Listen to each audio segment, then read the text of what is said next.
Hey, Mrparka here to review the Horror Network Volume 1, which is a horror anthology that's been put together by Brian Dorton and Douglas Connor. They pretty much got all these different shorts from around the world and had them put on a DVD and directed one themselves.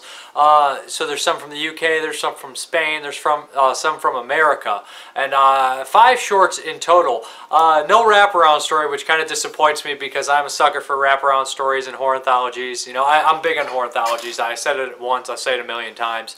They got 3 to 5 ways to impress you. You know, if you don't like one, you'll probably like another one. Essentially, let's hop into this. The 5 stories. The first one opens up as kind of a girl who has some emotional distress. She seems to be suffering from anxiety, and she goes home, and some weird things happen. This one, it does seem kind of trite, kind of like, you know, it is basically playing into the, you know, Home Alone type scary things in horror movies that we've seen a lot of times. The sound mix is pretty good in this one, and the sound mix, I think, alone probably caused some jumps and scares and things like that. But like I said, it does play into the stuff that we've seen before, you know, the phone ringing and things like that. Kind of scary voices and scary sounds and things like that. Just, you know, kind of a way to kind of freak you out to start the movie. The second one is a story, I want to say it's called Edward, and I enjoyed this one quite a bit. Essentially, the first, beginning of it is just a psychiatrist talking to a patient, and the patient's going on, he obviously has some problems, starts off fairly normal, and it starts to take darker and darker twist. The thing is, I think the short should have ended a couple minutes before it did. I think that it peaked at one point and kept going, but I do think it was very entertaining, and I'm the type of guy that just put 2 people in a room and start talking, and it kind of sucks me in a lot of the ways, and it's here, and it gets creepier and creepier. I thought the performances were pretty solid as well. It kind of takes a 180 in there, which I didn't expect. Some will like, some won't. I felt kind of, at first I was like, no, I didn't want it to go that way, but afterwards I was like, no, I'm fine with it. It was pretty cool. And black goo ensues. That's all I'm going to say about that. I do enjoy myself some black goo, especially in horror films. Something very nasty and evil about it, I guess you put. But I enjoyed that one. I like how it took, you know, it's just essentially started off as 2 people talking, and you didn't really know exactly where it was going to go. But I like that one. I give that one a thumbs up for sure. The third one's The Quiet One, which is essentially about a deaf girl who's partially deaf who loses her hearing aid on the way home, and it seems this person keeps following her in a creepy way. It's shot really nice, has great locations, lots of shots of bugs and things like that. They took advantage of where they shot it. I don't, if it's not any of it, if none of it's stock footage, they did a fantastic freaking job on picking their shots and everything. The first one also had some great shots as well. So, essentially this girl's just trying to get away the entire time. It's shot really nice, but it's a cat and mouse kind of standard story here. Not bad, shot nice, but it does have a twist at the end. What is a little short horror film? Like, they all have their own little twist. And the fourth one, my God, the fourth one, which I believe is called Merry Little Christmas, is the one that really freaked me out, to be honest. It kind of reminded me of something on the freaky level of Martyrs, that it changed its levels a couple times, and I caught myself, honestly, while watching it doing this.